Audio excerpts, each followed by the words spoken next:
요즘 문득 이런 생각 안 하세요? 예전엔 전화할 사람도 만나자는 사람도 많았는데 이제는 연락이 올 사람이 점점 줄어든다는 거요. 명절 때 보내는 문자도 줄었고 생일 축하 전화도 끊겼습니다. 카톡 목록엔 이름이 가득하지만 실제로 연락하는 사람은 손에 꼽을 정도죠. 처음엔 섭섭했습니다. 내가 뭘 잘못했나? 내가 먼저 연락 안 해서 그런가? 하지만 알고 보니 나만 그런 게 아니었습니다. 오늘은 나이 들수록 친구가 줄어드는 이유, 그리고 마음이 늙지 않는 사람들의 비밀을 이야기해 보려 합니다. 10분이면 충분합니다. 끝까지 함께 해주세요.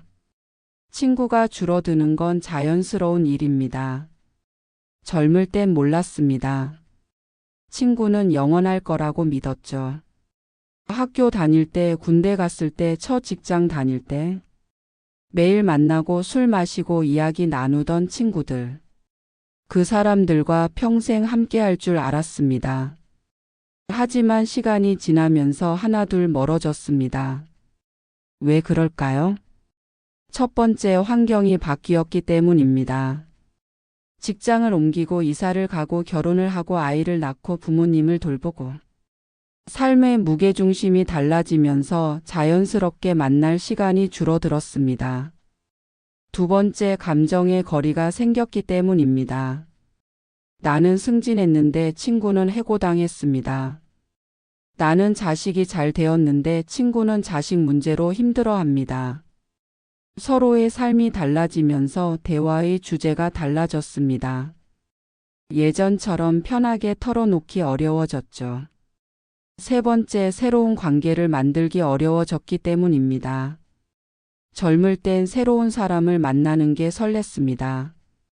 하지만 나이가 들수록 새로운 사람을 만나는 게 부담스러워집니다.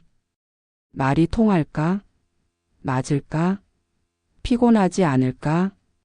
그렇게 조금씩 관계의 문이 닫히기 시작합니다. 한 남성의 이야기입니다. 그는 30년 지기 친구가 있었습니다. 중학교 때부터 함께한 친구였죠. 군대도 같은 시기에 갔고 제대 후엔 같은 동네에서 살았습니다. 매주 만나서 술 마시고 고민 털어놓고 서로를 의지했습니다. 하지만 10년 전 작은 오해가 생겼습니다. 친구가 사업을 시작하면서 돈을 빌려달라고 했습니다. 그는 여유가 없어서 거절했습니다. 친구는 섭섭해했고 그 후로 연락이 뜸해졌습니다. 그는 먼저 연락하고 싶었습니다.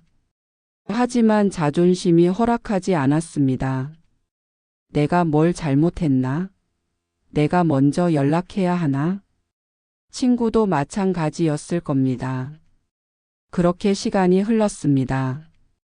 이제 그들은 서로의 안부도 모릅니다.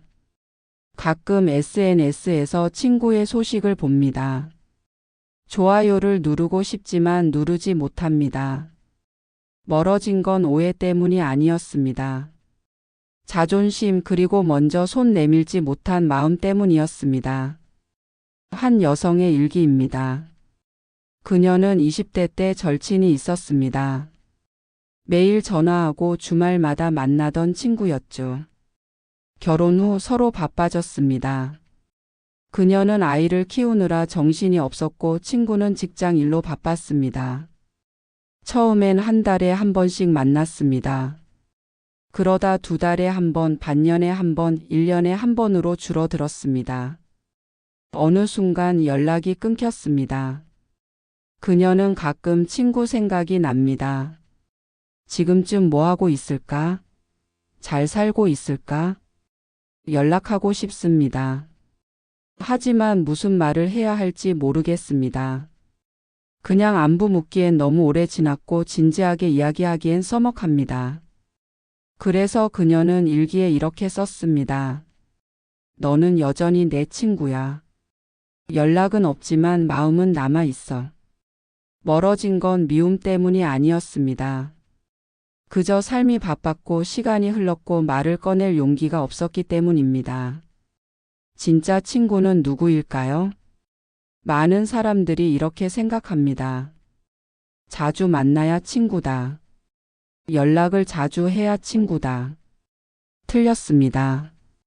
진짜 친구는 자주 만나는 사람이 아닙니다. 힘들 때 내 이름을 떠올리는 사람입니다. 10년 동안 연락 안 해도 그 사람이 힘들 때 내 이름이 떠오르면 그게 친구입니다.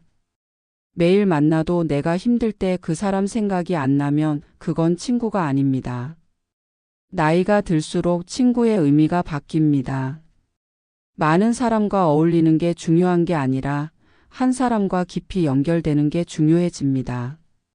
친구는 많을 필요 없습니다. 마음이 닿는 단 한 사람이면 충분합니다. 그리고 그 한 사람을 지키는 게 100명의 지인을 아는 것보다 소중합니다. 그렇다면 어떻게 관계를 지킬 수 있을까요? 첫 번째, 먼저 안부를 물으세요. 멀어진 친구에게 연락하는 게 어색하신가요? 괜찮습니다. 처음엔 다 어색합니다. 하지만 먼저 손 내미는 사람이 관계를 살립니다. 문자 한 통이면 됩니다. 요즘 어떻게 지내? 건강해? 오랜만에 한번 보자. 이 한마디가 10년 묵은 서먹함을 녹입니다. 두 번째, 비교하지 마세요. 친구가 나보다 잘 살아도 못 살아도 비교하지 마세요. 친구는 경쟁 상대가 아닙니다. 서로의 삶을 인정하고 응원하는 사람입니다. 내가 잘 됐을 때 축하해주고 힘들 때 위로해주는 사람. 그게 친구입니다. 세 번째, 추억을 꺼내세요. 나이 들수록 과거가 소중해집니다. 젊을 땐 미래를 이야기했지만 나이 들면 과거를 이야기합니다. 그때 우리 이랬지? 그때가 참 좋았지? 추억을 꺼내는 순간 시간이 멈춥니다. 10년이 지나도 30년이 지나도 추억 속에선 우리는 여전히 친구입니다. 마음이 늙지 않는 사람의 공통점. 나이가 들수록 친구가 줄어드는 건 자연스러운 일입니다. 하지만 관계가 끝난 건 아닙니다. 다만 잠시 멈춰 있을 뿐입니다. 마음이 늙지 않는 사람들은 알고 있습니다. 관계는 멀어질 수 있지만 마음까지 멀어지는 건 선택이라는 걸. 나이보다 마음이 먼저 닫히면 관계도 멈춥니다. 하지만 마음이 열려 있으면 언제든 다시 연결될 수 있습니다. 오늘 한 사람에게 연락해 보세요. 오랜만이야. 잘 지내? 그 한마디가 당신의 인생을 다시 따뜻하게 만들 겁니다. 이 영상이 여러분께 작은 위로가 되었다면 좋아요와 구독 부탁드립니다. 다음 영상에서는 다시 사랑하기로 했습니다. 라는 주제로 찾아뵙겠습니다. 오늘도 마음 따뜻한 하루 되세요. 감사합니다.